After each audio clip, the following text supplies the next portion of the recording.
Welcome to a new time. Welcome to a new era. This ain't WCW. This ain't Monday Night Raw. This ain't SmackDown. This ain't even WWE. Feel the wrath of the pythons. You shall feel the wrath of Hulkamania. This is where the power lies. And that's the bottom line because Stone Cold said so. He put hard times on Dusty Rhodes and his family. I got a 66 and 2/3 chance of winning because Kurt Angle knows he can't beat me and he's not even going to try. It's time to step into the squared circle and get it done.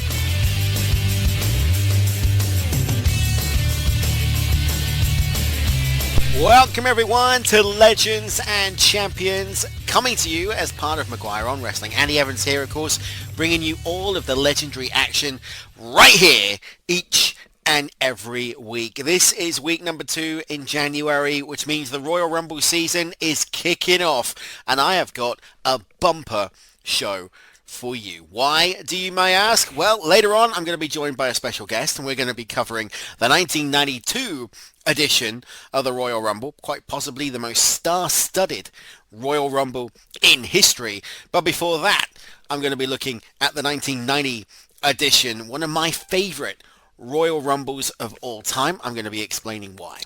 How are you doing? How is everyone doing right now here in 2025? We're 2 weeks into the year. Well, we're not. I'm going to break the fourth wall here. I'm actually taping this on the 3rd of January. Yeah. So you're hearing this in 2 weeks' time. It's the 3rd of January. I'm taping this right now to make sure that you get the content that you guys deserve. Now you can tune in to me every single week as part of Maguire on Wrestling, along with the alternate commentary table, Mitch and Dimitri, and of course Mike every Sunday with Maguire on Wrestling. And you can be a part of Team MOW on Facebook.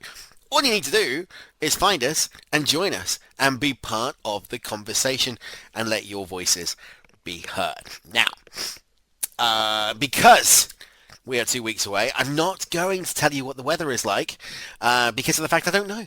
It's not like I've got my DeLorean and gone back to the future. I have no idea what the weather is going to be like. But what I can tell you is, at the moment, here in the UK, it's -3. It's very cold. And, yeah, there is ice. And it's not very good. And I'm home alone because my wife's gone out, which is why I'm doing the show right now. So we've got a lot to talk about. Now, there has been a lot of comments on Facebook, not on our group, but on all over about Netflix. I talked about it last week about how good it was. You know, I am loving WWE on Netflix. I've got to admit, I have watched so many Royal Rumbles recently to get ready for this month, and I've watched the majority of them on Netflix. In fact, I've got my own profile now, a separate account, which is called Andy WWE, which is purely the WWE content. That's it. There, I know where I am. I know where I'm going. I always want to touch a bit about video games at the moment because anyone who knows me knows that I'm really into video games, and predominantly now the Xbox. And has anybody played Indiana Jones? It came out late last year. Indiana Jones on the Xbox is phenomenal. If you haven't played it, check it out. It's on Game Pass. It's a day one release. Or you can buy it on the Xbox store, around 70 quid. UK. Not sure what that is, Canadian or dollars. Can't work it out. But there you go. But it is absolutely fantastic. And the character model is just like Harrison Ford. I mean, it's exact. And the voice artist they brought in has done such a great replica of Harrison's voice. It's unbelievable. So I'm really loving the game. I'm also playing Funko Pop. Has anybody played that? Has anybody played the Funko Pop? Where you can do, it's kind of like from the guys who did the Lego games. And basically you can play as different characters from pop culture. So I'm currently playing as Prince Adam from Masters of the Universe, the original. But you can go as Tilo. You could do Starbuck from Battlestar Galactica. You could do the Lost World, Jurassic World. You can do so many different things. I'm getting into that. I'm playing that at the moment. Let me know what you're playing. And maybe if you're on Xbox, shoot me up with your gamer tag and we will try and do a game. Right, let's get to it, shall we? Let's go to our first bit of this evening where we're going to be talking about the Royal Rumble of 1990. See you after this.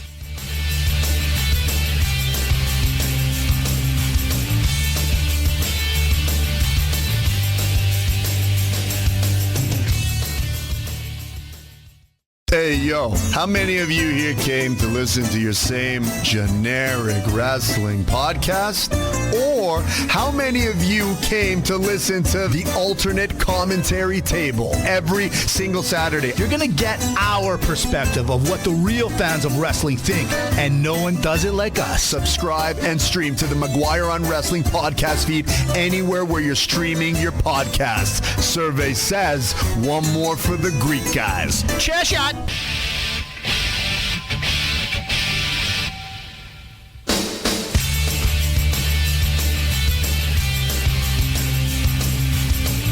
All right, welcome back to Legends and Champions for this week, where we are talking all about the Royal Rumble. Specifically, we are talking about the 1990 edition of the Royal Rumble. Now, it was the third incarnation of this great pay-per-view event, but only the second to be on pay-per-view. Now, bear that in mind. We talked about it last week.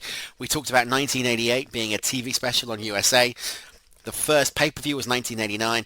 And do you know the one thing that really strikes me about this was the fact that the presentation for the WWF had changed so much just in a couple of years. It looked more polished. It looked more seamless.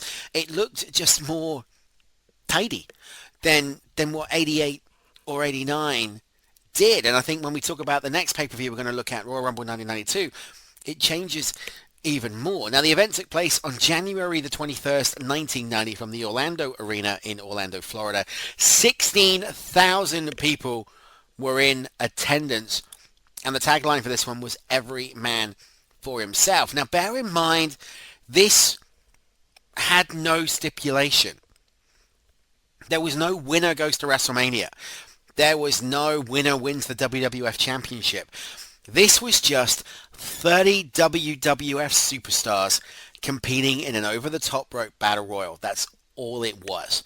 Now, at the time, you would actually say it was the most star-studded Royal Rumble of all time. The Warrior, Hulk Hogan, the Ted DiBiase, Jake the Snake Roberts, the Macho Man, Randy Savage.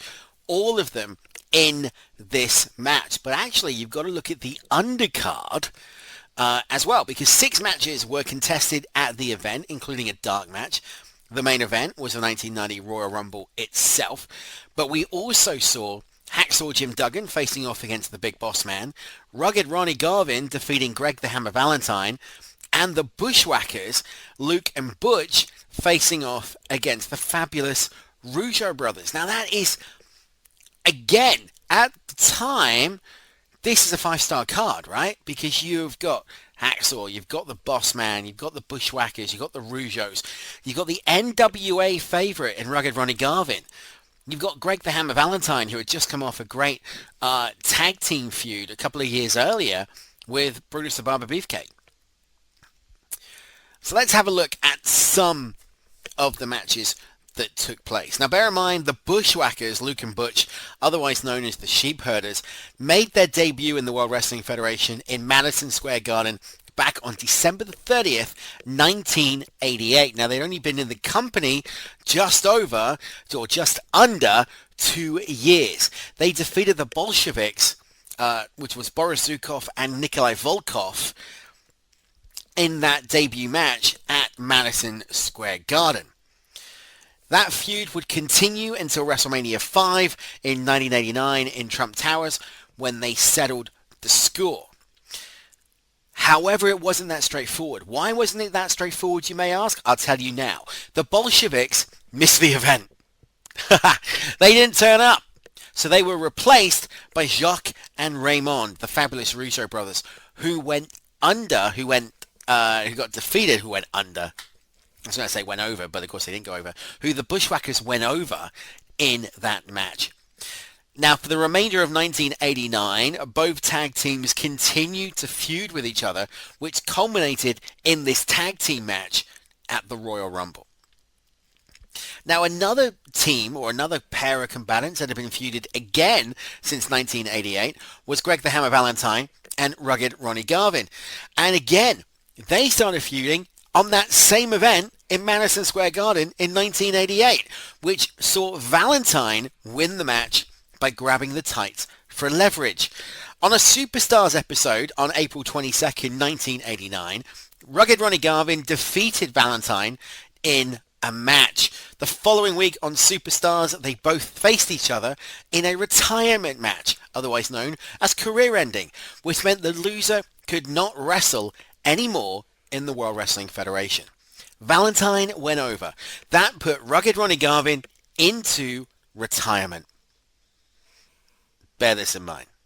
Now, whilst in retirement, Garvin took up other positions within the WWF. He became a referee, but he was suspended after doing a disqualification on Greg the Hammer Valentine during a match against Jimmy Snuka. He also was a ring announcer, and that was at SummerSlam 1989, but he refused to do a decent announce for Greg Valentine. Instead, what he did was he belittled his rival, he insulted him, and basically used and abused his position. In storyline wise, Greg Valentine was so irate by this that he went to President Jack Tunney and demanded that Rugged Ronnie Garvin be reinstated as a professional wrestler, and that request was accepted. At Survivor Series of 1989, they both competed in a match on opposing teams in the traditional Survivor Series elimination match. So there you go. That is some of the story leading in to the Royal Rumble. Now, before the pay-per-view began, Paul Roma defeated the Brooklyn Brawler in a dark match. And then we kicked off with this. The Bushwhackers, Butch and Luke, challenging against the Fabulous Rougeaus. Now, surprisingly, it ran for about 13 and a half minutes, which for the Bushwhackers is quite a long time, because they're not the most catch-as-catch-can technical style performers in history, right? They really weren't.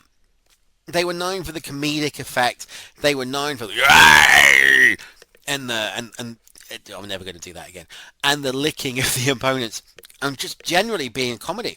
It was during the NWA, back in the 70s and the early 80s, where they became known as the Sheep Herders, which was that violent style of the Bushwhacker characters. Once they came to WWF, I don't think they were ever taken truly seriously, which obviously culminated in this run. But it was a tag team match. They went over the Rougeaus, accompanied by Jimmy Hart, 13 and a half minutes. Next up, we had the genius Lanny Poffo, someone who is so sorely missed in the world of professional wrestling, a gentleman who I had the pleasure of interviewing a few times on other projects, facing off against the barber Brutus Beefcake. And he came out and he cut, as he always did as the genius, this amazing promo to kick off. And, Lanny Poffo is someone that I really want to do a show on, or at least spend some time talking about, because I don't know when I'm going to go long form about this guy again. But he was the epitome of an underused mid-carder, right? If you know what I mean. And what I mean by that is he was so far ahead of his time. He was athletic. He had great promo skills. He was good in the ring. But for some reason, he just didn't gel with the office. And I don't know why. He went over Hulk Hogan on an episode of Saturday Night's Main Event back in 1990. Never before done. He managed some of the best tag teams in terms of the Beverly Brothers. Mr. Perfect. But something about Lanny Poffo never resonated, and I don't know why. But I loved this. I loved this altercation between Brutus Beefcake and the Genius. I loved the look on Poffo's face when he's cutting the promo, when he's doing the poem, looking down on everyone, basically kind of going, you're not at my level, you're not at my intellect, insulting Brutus Beefcake, who then struts and cuts his way down to the ring with a great line by Jesse Ventura that basically says half his outfit's missing. I mean, it's true, right? We haven't talked about the commentary team yet. We will get to that. Brutus the Barber Beefcake versus the Genius ended in a double disqualification. It set the scene for what would happen at WrestleMania 6 in Toronto in Canada. That would be Brutus Beefcake facing off against Mr. Perfect with Lanny Poffo in his corner. It lasted just over 11 minutes, but it's brilliant. Absolutely loved this match. Rugged Ronnie Garvin defeated Greg the Hammer Valentine, accompanied by the Mouth of the South Jimmy Hart, in a submission match lasting for about 16 minutes 55 seconds. This one pretty much had everything you would want it to have, right? Because of the fact that, they had the storyline going on over a year, which you've got to say with the WWE back at this time, because there wasn't 12 or 14 or however many pay-per-views there are now, because there aren't specials on a monthly basis, they took their time telling the story. And I think that's missed right now. I think that's a lost art in professional wrestling, and I think that it's unfortunate because we watch wrestling for the stories, for the characters, but they're getting closed down so early and so quick that it's just not the same. This is just brilliant storytelling, and they did everything right. It was just beautifully done. In the end, Rugged Ronnie Garvin applied the Hammer Jammer on Greg Valentine, who submitted in the middle of the ring, meaning Greg the Hammer Valentine lost, and Rugged Ronnie Garvin went over. Next up was the fourth match, was Hacksaw Jim Duggan facing off against the Big Boss Man. This one, well, you're not expecting much out of this one, right? It's Hacksaw Jim Duggan. But Ray Traylor, the legendary Big Boss Man, could work. The finish came when Bossman pounded on Duggan in the corner, but then he got a clothesline for his troubles. Duggan dove the Bossman into the corner for a 10 count punch, missed a charge, and then received a clothesline by the Big Bossman. Bossman went for a big splash, but Duggan moved out the way. Now Slick, the Doctor of Style, the time when the managers really played a part at ringside, grabbed Duggan up against the ropes as Bossman charged, but he moved out of the way, and the Bossman accidentally nailed Slick. Slick, however, was able to give the Bossman the nightstick. Slick tried to distract the referee, but the referee saw the Bossman hitting Duggan, and he was disqualified, and Hacksaw Jim Duggan was announced the winner. So there you go. Your winner of that match was Hacksaw Jim Duggan in 10 minutes 22. Now, what we haven't talked about here, because at this point, everybody would be thinking we're going straight into the 30-man Royal Rumble match. We're not. Okay? We're not. We have got Brother Love. I love you. I'm available for bookings. In the ring, introducing Sensational Sherry. Now, Sensational Queen Sherry at this point is aligned with Randy Savage. They are embarking on a feud with the American Dream, Dusty Rhodes, and Sensational Sapphire. And it was on this edition of the Brother Love Show that Sherry and Sapphire went at it one-on-one. It was cracking. Sapphire not really known for her mic work. Sherry, however, is. And you know how good Bruce Pritchard is but on the stick, right? There was so much. He played the heel role of Brother Love so well. Sensational Sherry, you knew that if you gave her a job to do, she was going to do it right. There wasn't going to be any issues. And she pulled it off.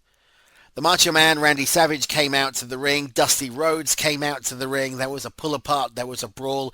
You knew this was going to set up, what was going to happen in the Royal Rumble. But more importantly, this was the beginning of the storyline that would take them to the Sky Dome in Toronto for WrestleMania 6.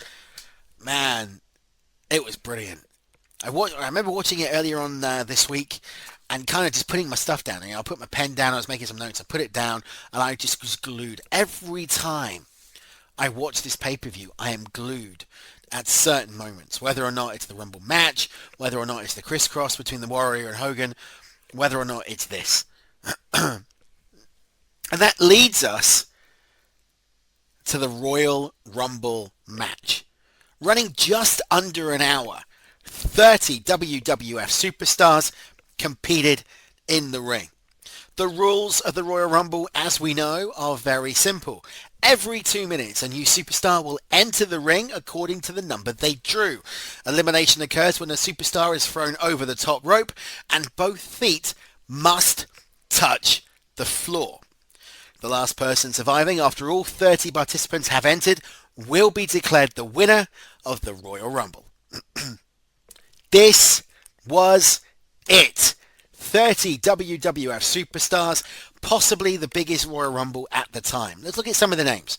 Ted DiBiase, the Birdman, Coco Beware, the Rocker, Marty Jannetty, Jake, the Snake Roberts, the Macho Man, Randy Savage, Rowdy, Roddy Piper, the Warlord, the Hitman, Bret Hart, Bad News Brown, the American Dream, Dusty Rhodes, Andre, the Giant, the Red Rooster, Terry Taylor, Axe from Demolition, Haku from the Colossal Connection, Smash from Demolition, Akeem, the African Dream, Superfly, Jimmy Snuka, the Canadian Strongman, Dino Bravo, the Canadian Earthquake, known as the Canadian Earthquake, not as Earthquake. The Anvil, Jim Neidhart. The Ultimate Warrior came in at 21. The Model, Rick Martel.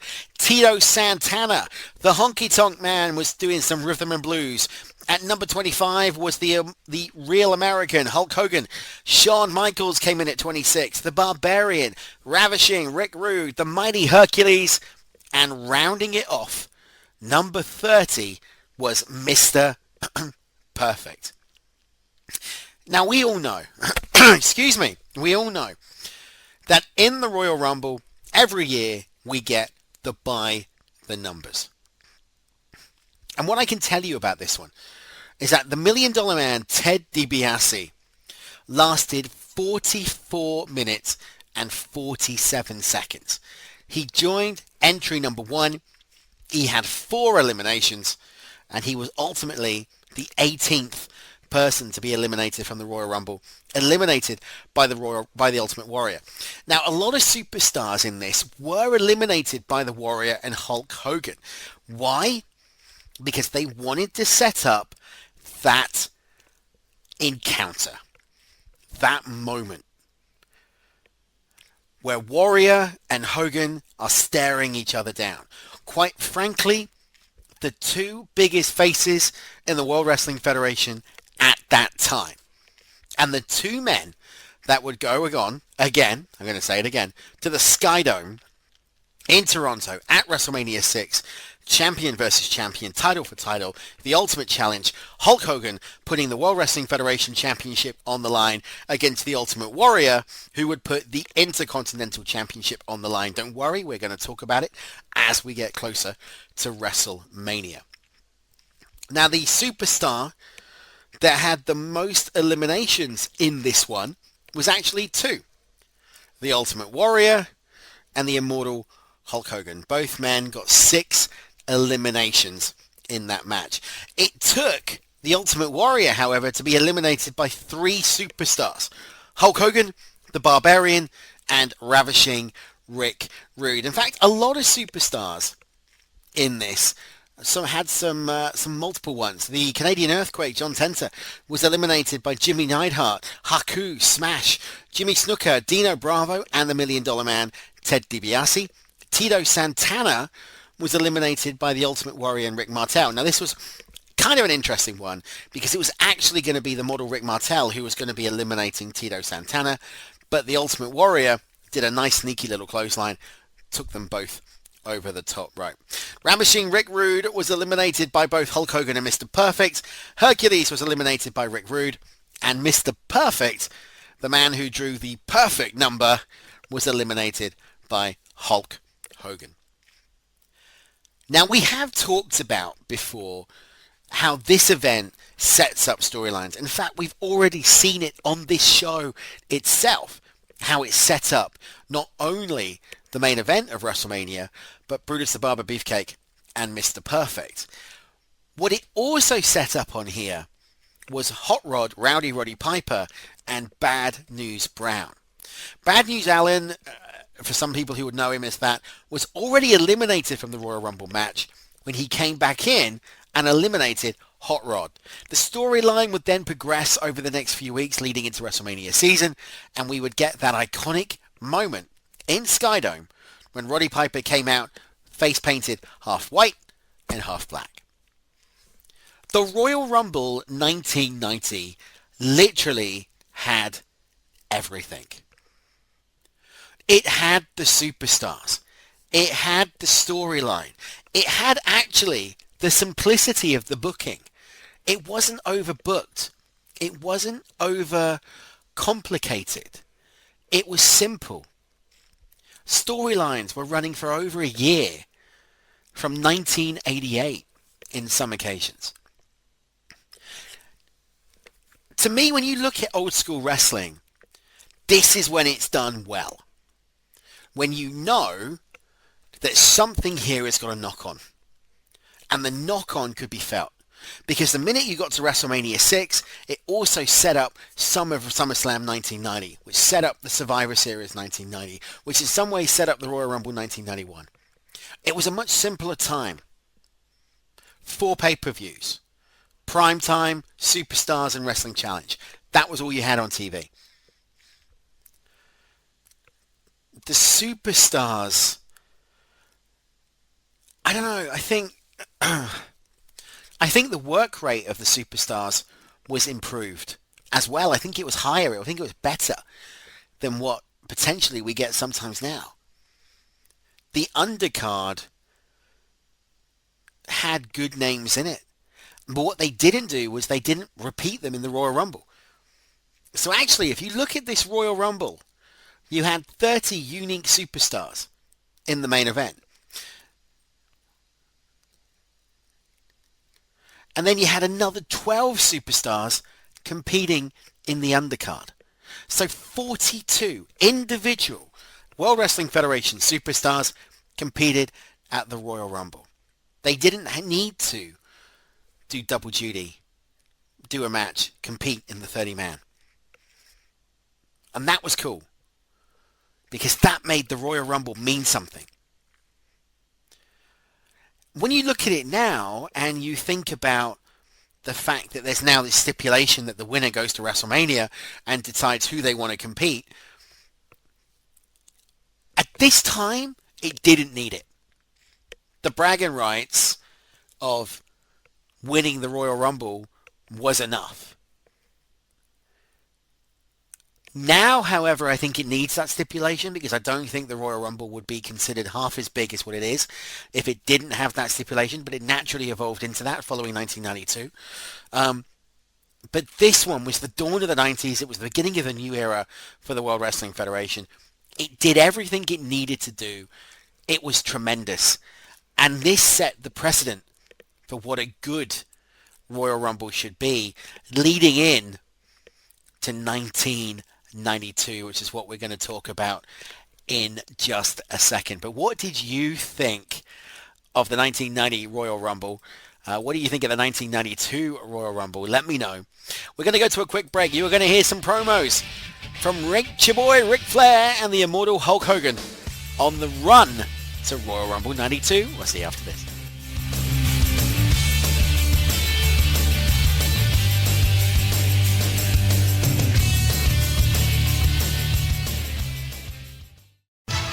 There's very few people in this world that knows what it's like to be a champion at something. This Sunday, Royal Rumble, World Wrestling Federation champ. Born with a golden spoon in my mouth. My whole life someone's called me champ. And now, with the help of Mr. Perfect, we roll into the Royal Rumble. 30 of the biggest stars of all time in the WWF. And against all odds, Ric Flair takes the title. Woo! just like usual, Hulkamaniacs, our timing couldn't be better, man. It's impeccable at this point. With The Undertaker and Paul Bearer and Ric Flair and Mr. Perfect flaunting around the WWF like a bunch of wild banshees. What better way to cage them up right in the Royal Rumble? Take care of all the family business on one given day. Well, Don Corleone, Hulk Hogan, brother, is going to find a nice place not only to deposit The Undertaker, but a place to deposit Ric Flair, Mr. Perfect, Paul Bearer, and anybody else in the WWF that tries to stop me from getting the WWF title back. I'm taking a walk on the wild side for the maniacs. The training, the prayers, the vitamins. I'm going to throw it right in your face and eat you alive in the Rumble.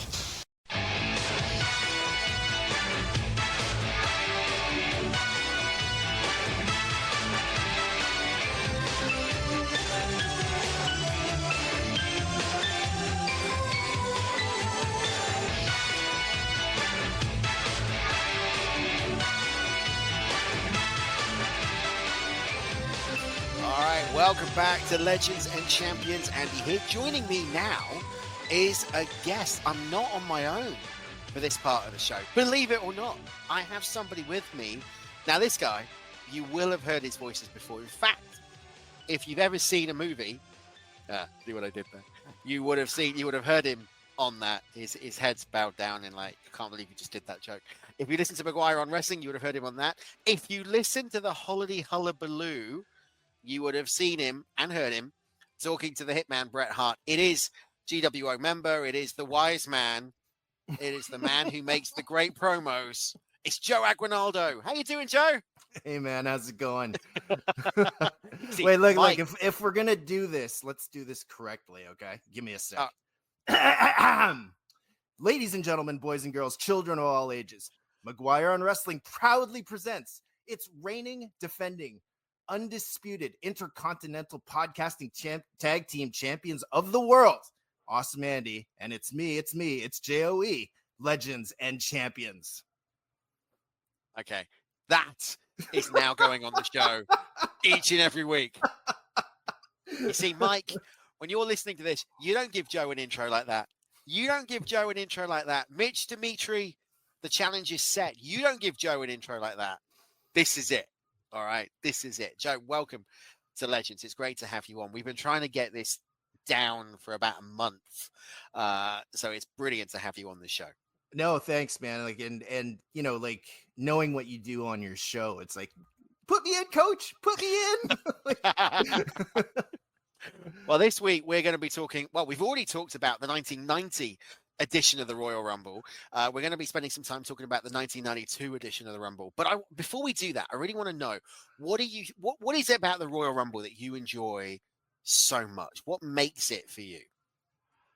Wow, I think it depends on what fan you're asking. Like, okay, since we're kind of in the 90s, you're talking to 20-year-old me, give or take, right? And like the one thing about the Rumbles, and especially back then, that I always enjoyed was that like you would always get either like ongoing storylines that would happen during the match, like they would sort of continue a storyline or even start a storyline depending on, you know, what was going on. So like, you know, like as an example, you mentioned the 1990 Royal Rumble. Now I rewatched it prior to this podcast just to get familiar with it. And, you know, for example, you had Demolition eliminating Andre. And at the time they were feuding, which was really cool. You know, you had Tito Santana, you know, before the El Matador stuff, and he had just recently broken up with Rick Martel. So when Tito came in and Martel came in, that was a thing, right? Then you had like the Hogan Warrior standoff, which at the time, like, you didn't get babyface versus babyface back then. So I just remember, even as the 20-year-old Joe Aguinaldo, watching this going, oh my God, this is awesome. You know, like just the little teaser there. So I always enjoyed the fact that the Rumble always had like sort of ongoing storylines, or the storylines would either continue or start, or, you know, they were part of the Rumble. And that was always a fun thing.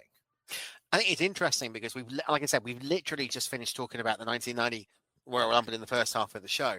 And I think if you look at that card, every match or majority of the matches set up something at WrestleMania 6. You know, you had Brutus the Barber Beefcake and Mr. Perfect coming off the Genius match, you know, where he was trying to cut the hair. You had, as you quite rightly said, Colossal Connection versus Demolition at WrestleMania 6. You had the Ultimate Challenge at WrestleMania 6. You had the mixed tag team match between Macho Man Randy Savage and Sensational Sherry against Dusty Rose and Sapphire with Liz as the manager. There was so much. That segment doesn't age well with like Brother Love grabbing Sapphire's hair. Like, no. But yes, it did bring that up.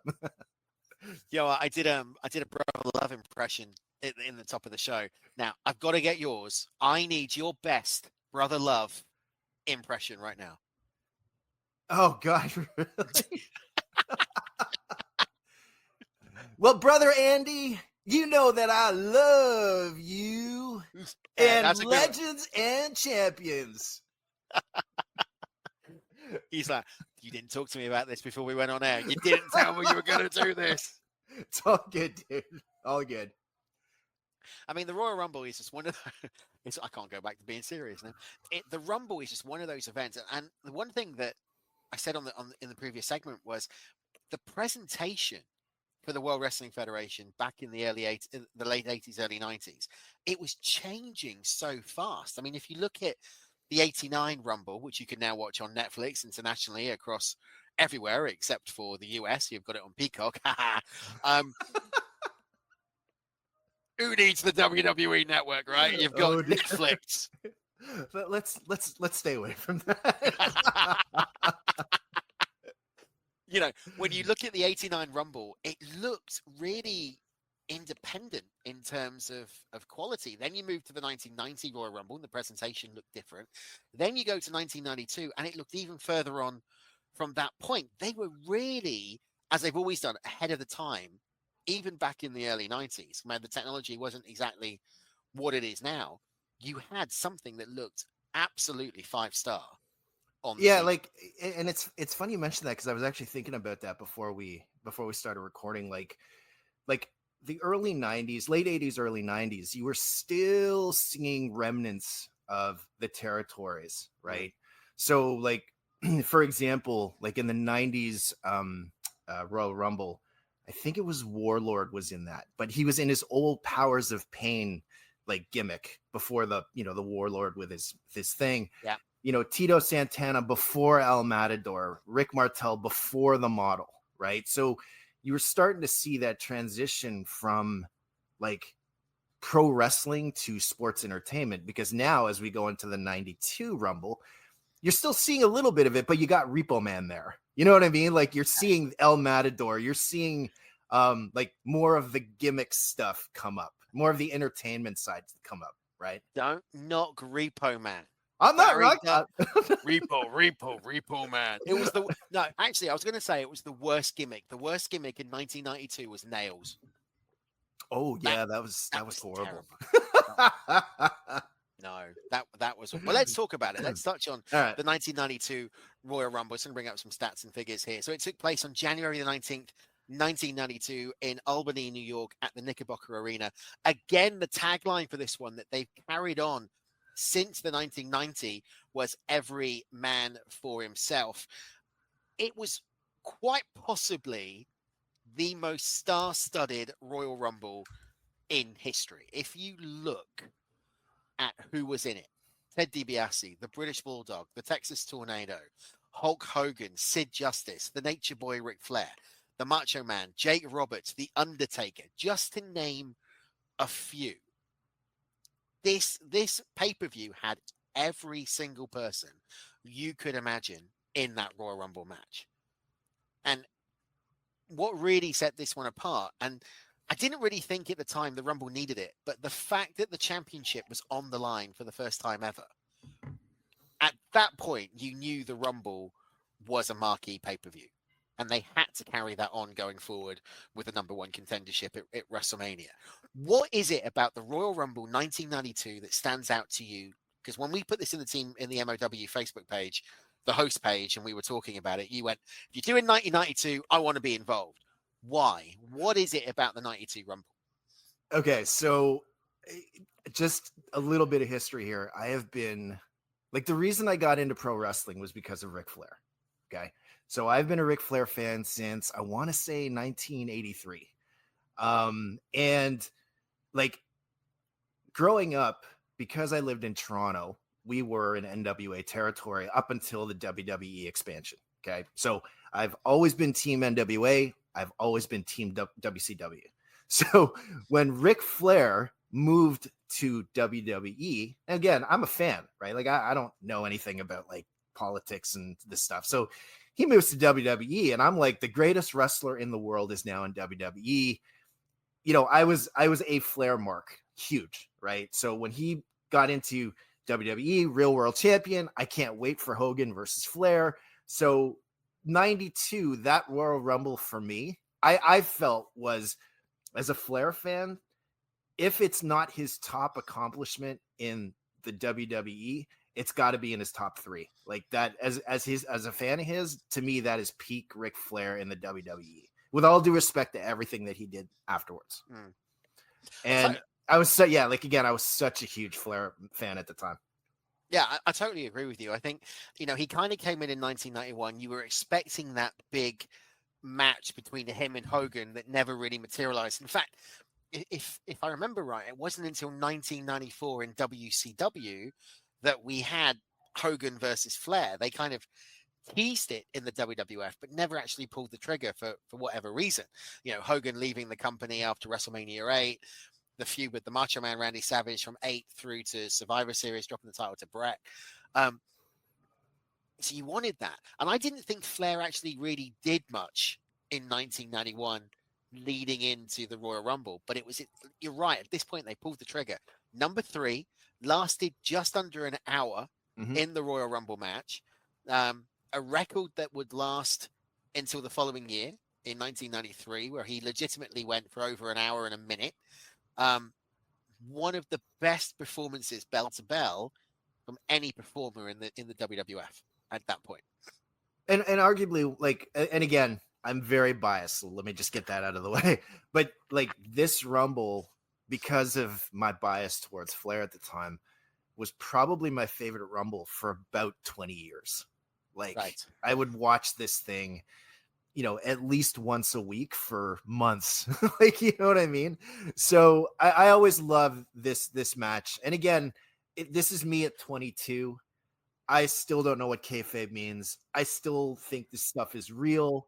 So my 22-year-old self, like this just brings back some really good memories. And it's not just even Flair's performance. It's like Heenan's commentary. This is probably one of the best called matches that I remember, from Bobby Heenan. Like, Gorilla, I hated Gorilla at this time. No, don't get me wrong. I always loved Gorilla, but I hated Gorilla in this match because he kept saying stuff like, no one's ever made it, to the end of the Rumble from 1 to 5. And I'm like, dude, shut up. It's Ric Flair. Like, you know what I mean? Like, stop it. Right. And again, I always hated Heenan on commentary because he was the heel, but not this time because he was rooting for Ric Flair. So you did a double turn on that pay-per-view. You turned Heenan face and Monsoon heel.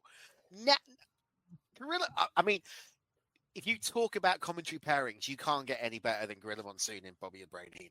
No. I mean, they were just, iconic in their own way. Before we get to the Rumble match, let's talk about the undercard, because the undercard was quite different.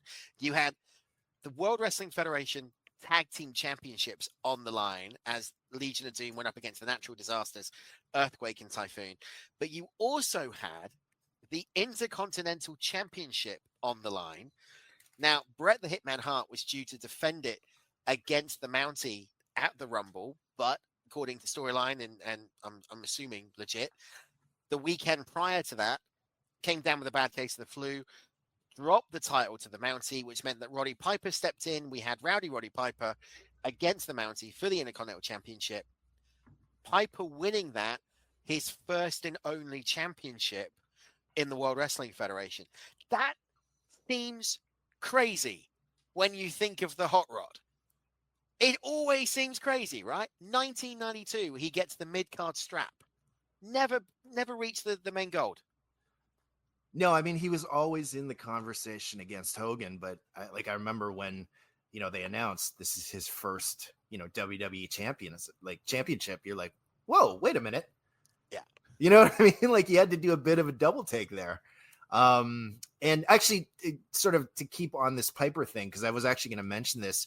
What I also liked about like Piper and leading up to this match was his promos about I have a dream, about talking about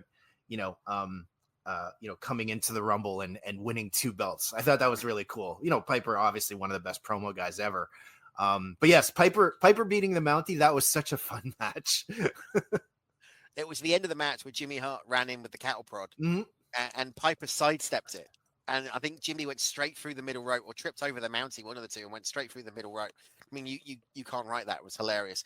But of course, we talk about setting up storylines. That set up WrestleMania 8, because that set up Rowdy Roddy Piper against the Hitman Bret Hart for the Intercontinental Championship, which ultimately led us to Wembley Stadium in August of 1992, which was Bret the Hitman Hart against the very own British Bulldog. Which, by the way, that match, just sort of to sidestep, I think so. I tend to get a little obsessed when I see a match that I really like, and I remember I watched Bret versus the Bulldog from Wembley like every day for 3 months. Wow! In one period, like I love that match. And oddly enough, one of my favorite parts of that match, it's really stupid, is they're just doing a headlock takeover sequence. And Bret gets a headlock takeover insanely fast from his knees. And I've watched that spot over and over. It's like, how the hell did he do that? It was such a great match. It was tremendous, but I can tell you, I don't think I've seen the match as much as what you've seen it. I'm good now. I'm good with that match. But I'm just saying there was a period that I obsessed over that match for a while.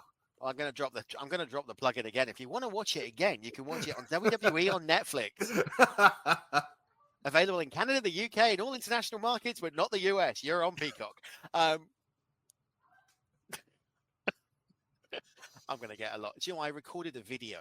I haven't told you this. I recorded a video of what Netflix content has got, because I was seeing so much on Facebook about people saying the content's rubbish. Why has it not got this? Why has it not got that? Yeah.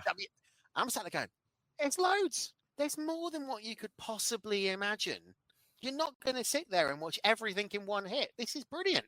Yeah, and not just that. Like, I mean, it is going to take a while. And Mike actually mentioned this on the Facebook page. Like, it's not like they're just going to magically, all these episodes are magically going to appear. It actually takes some time.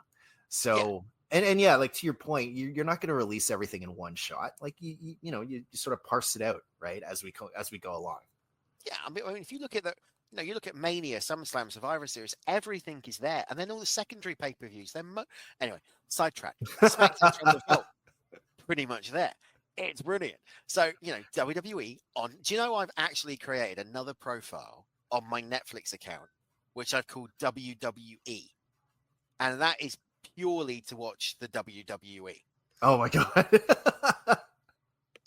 Well, it can get there's so much content. If you go into your continue watching ribbon, I lose Cobra Kai and all that type of thing. So I've created my own profile just to watch the WWE. It's my own network. I kind of suspect that my profile is going to be taken over by WWE content in the next little while. Anyway, let's go back to the Royal Rumble 1992. So we've talked about the IC Championship match between Roddy Piper and the Mountie, the Natural Disasters and the Legion of Doom. Now, LOD, NWA, they were the stalwarts of the tag team division. Demolition were the poor man's version of Legion of Doom. We know that. They came in, Demolition split up. Did the LOD ever reach the level that you would have expected them to do in the World Wrestling Federation when you compare it to what they did in the NWA? No. No. And again, this is my 22-year-old self. Okay. So, and actually on one of your past podcasts, I had picked the Road Warriors, not the Legion of Doom, as the greatest tag team, because the Road Warriors in the NWA, like back in Georgia or whatever, when they first started in '83, they were awesome and they were beating everybody up and they were no selling everything. Like they were amazing.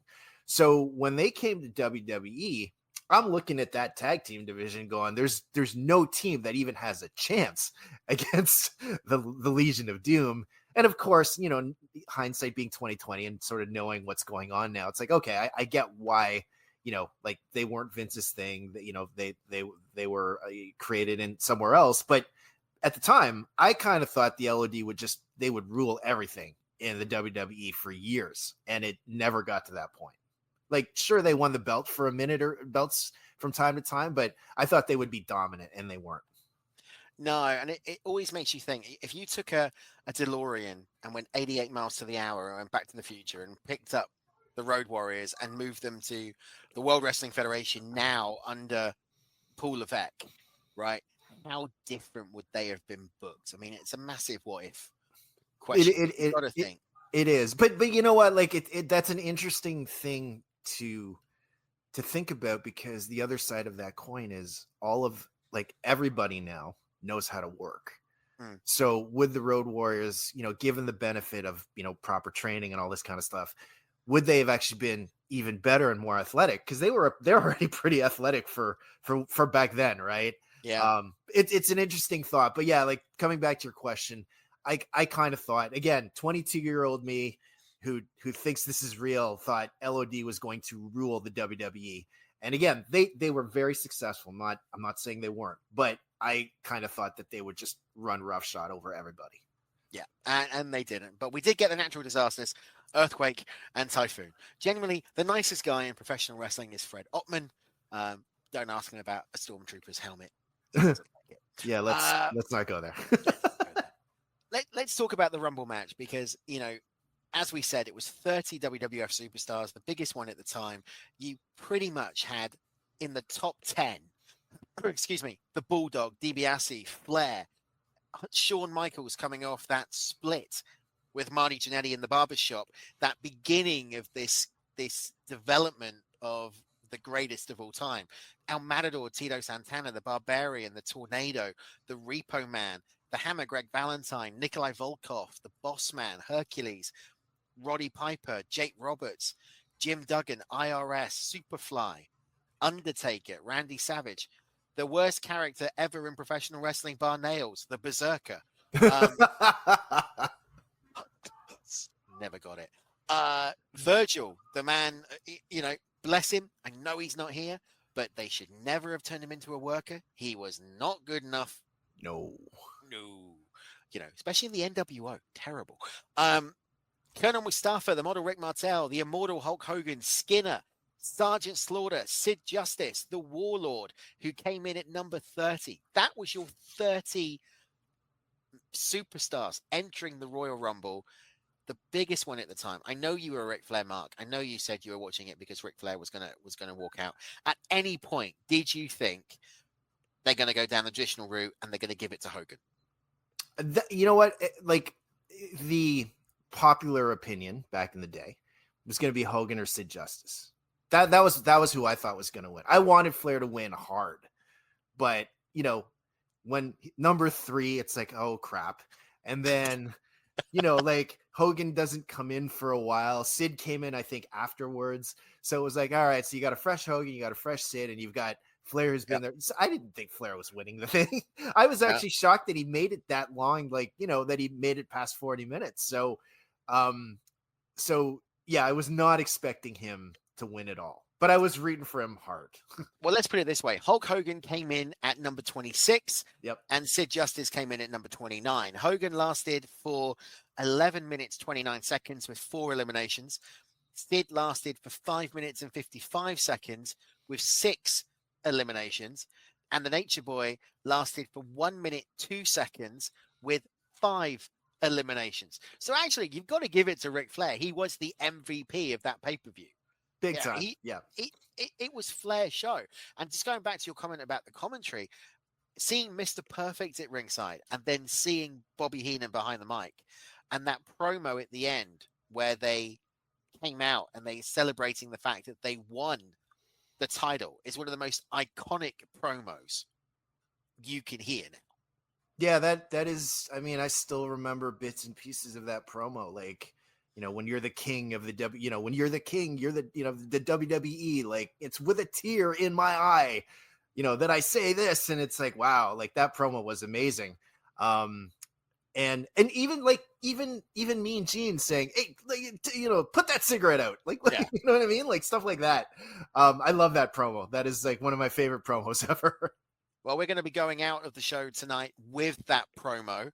We're going to finish up this Legends show. We can't do it any other way. We're going to end it with that promo from the Royal Rumble 1992 because it is iconic. Joe, what other standout moments for you in terms of the 92 Royal Rumble are there? Okay, so let's Piper coming in after Flair was alone in the ring at the middle, I thought was great. It was like, because they still had that storyline going. Yeah. Like, let's getting away from that for a sec. Jake keeping an eye out every time someone was coming in for Savage.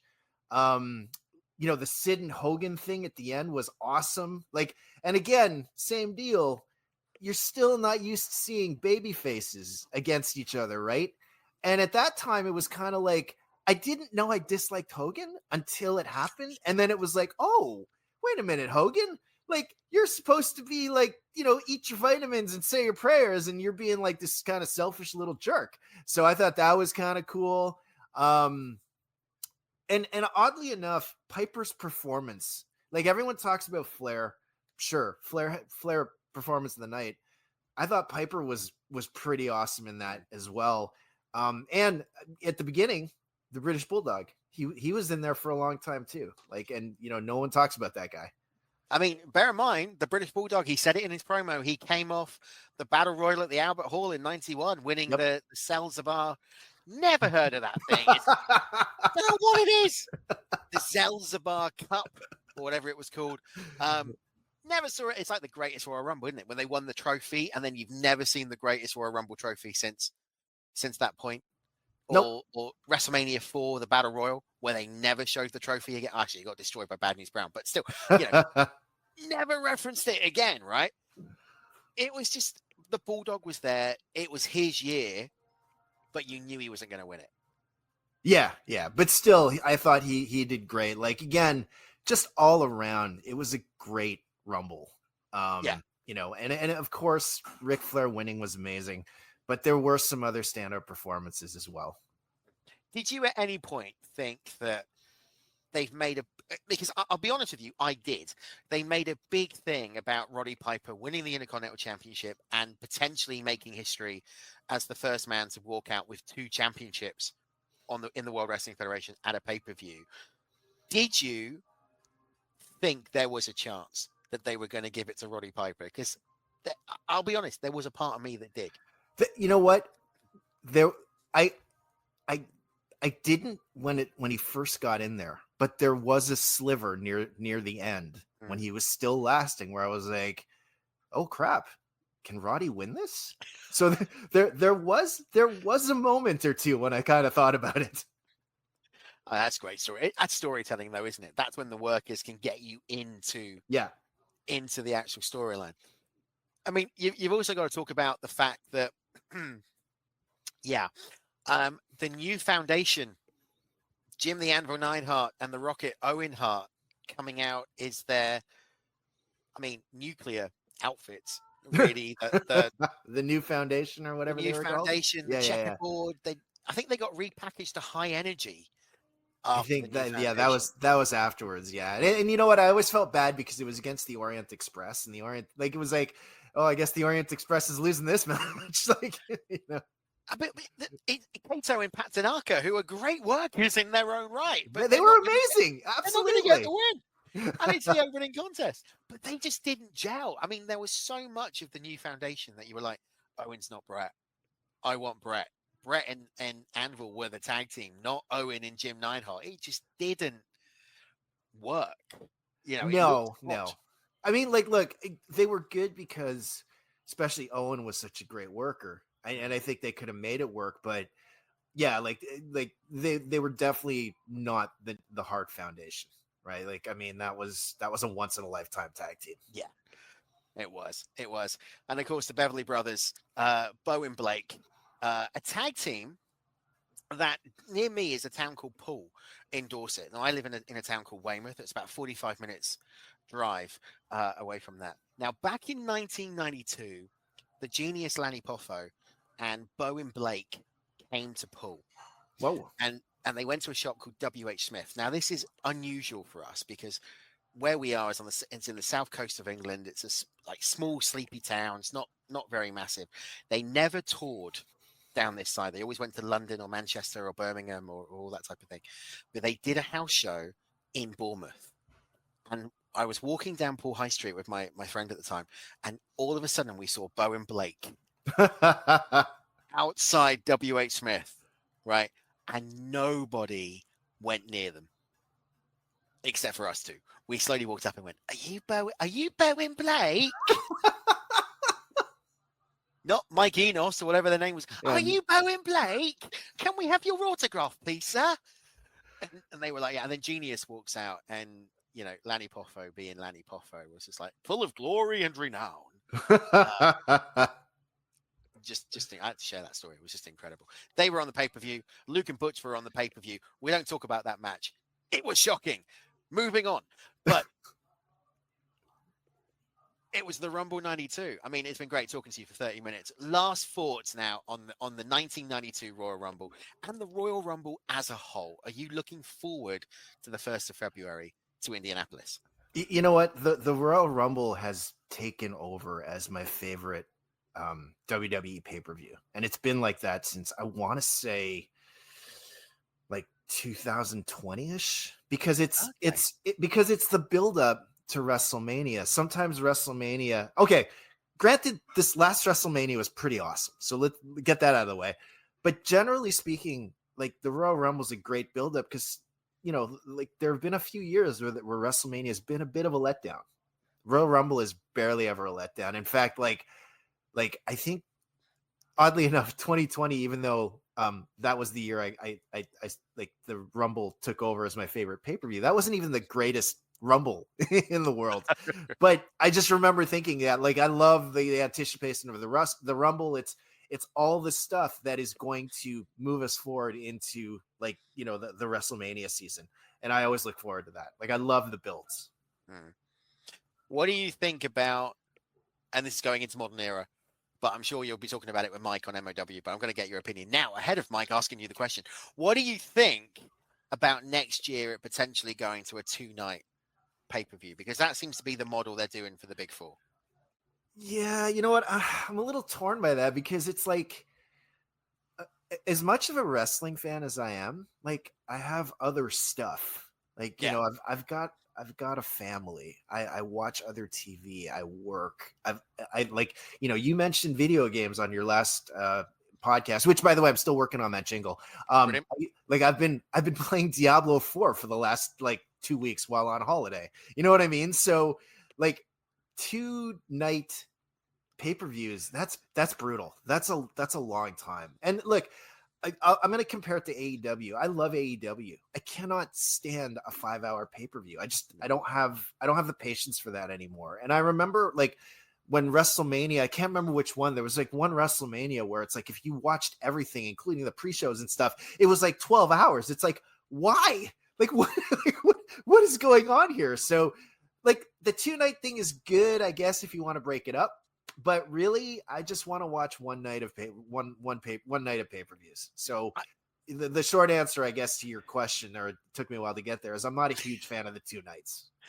I'm with you on that. But I think with the Royal Rumble, it's even more difficult, because what are you going to do? Night 1, do the Women's Royal Rumble, and night 2, do the Men's Royal Rumble? Or are you going to go, actually, what we're going to do is this. We're going to do 15 opponents on night 1 for both of them, and then 15 opponents for night 2, and then there'll be a one-on-one match where the winner will become the winner of the Royal Rumble. Do you see where I'm going with it? Yeah.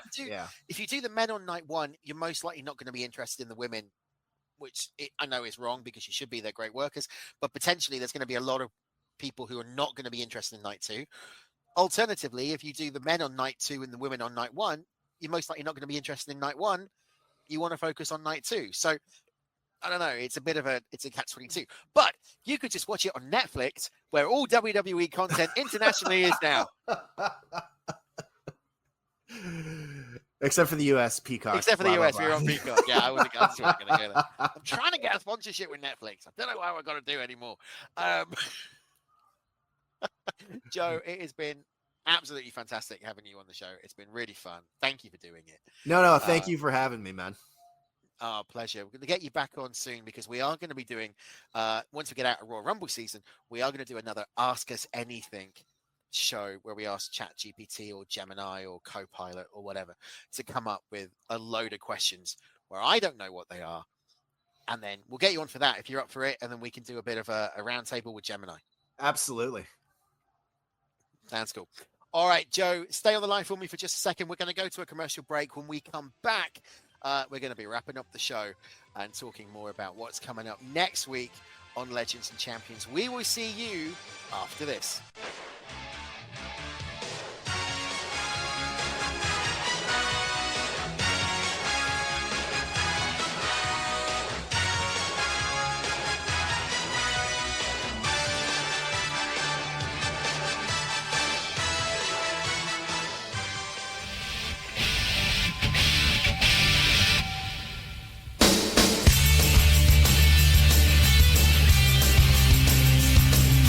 Welcome back, everyone, to Legends and Champions for this week. My thanks, of course, go out to Joe Aguinaldo for joining me to talk all about the 1992 edition of the Royal Rumble. That's it for this week. We're done. We're going to go and put our feet up and watch more professional wrestling on Netflix or All Elite or TNA or whatever it is that we're going to be watching. Next week on this show, we are continuing our journey through the Royal Rumble. We're going to be looking at the 1993, the 1994, and the 1995 editions of the Royal Rumble event. 3 unique shows, 3 unique pay-per-views. Each of them have got their highs. Each of them have got their lows. We're going to talk about it next week. Join me then. But what do you think about the Royal Rumble? What do you think about the events that we've talked about so far on this show? Let me know on Facebook at Team MOW. We're going to be going out this week with something slightly different.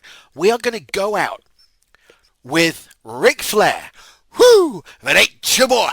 The brand new World Wrestling Federation champion, celebrating his victory at the 1992 Royal Rumble. Before we do that, though, don't forget to join us at Maguire on Wrestling. All you need to do is check out the alternate commentary table, Mitch and Dimitri, every Saturday. And, of course, Mike is back on a Sunday with the flagship show, Maguire on Wrestling. Dave Meltzer, the top 5 news of the week, and a hell of a lot more available wherever you get your podcasts. Join us on Facebook at Team MOW. Be a part of the community, and we will see you soon. Until then, so long, farewell. I wish you all the very best. I will see you next week. Bye-bye now. A brand new World Wrestling Federation champion as the press watches on. At this time, to present the title belt to the new champion, our president, the distinguished Jack Tunney. Congratulations, Ric Flair, on becoming the undisputed champion of the World Wrestling Federation. Let me just say, after Vito distorting the belt to proclaim me the real world champion, I'm going to tell you all with a tear in my eye, this is the greatest moment in my life. When you walk around this world and you tell everybody you're number one, the only way you get to stay number one is to be number one. And this is the only title in the wrestling world that makes you number one. When you are the king of the WWE, you rule the world. Think about it like that, Mr. Perfect. Guys, the brave. Woo! Woo! Let's give a big one. Woo! You did it. I was never so impressed with anything I've ever seen in all my life. He went out there for over 60 minutes, never took a back step, took it to Hogan, took it to The Undertaker, took it to whoever got in that ring. That's why he is, Hey, Bobby, called now, the real world's heavyweight champion. We're not the kind of guys that say, we told you so, but we told you so. Okay, very good. Ric Flair, you have made put that cigarette out. You have made World Wrestling Federation history here tonight. It's the greatest moment of my life. I want to jump. I want to party. But I got to tell you like this. For the Hulk Hogans and the Macho Mans and the Pipers and the Sids, now it's Ric Flair. And y'all pay homage to the man. Woo! I love it. All right, ladies and gentlemen, that wraps it up. We hope you have enjoyed your Royal Rumble.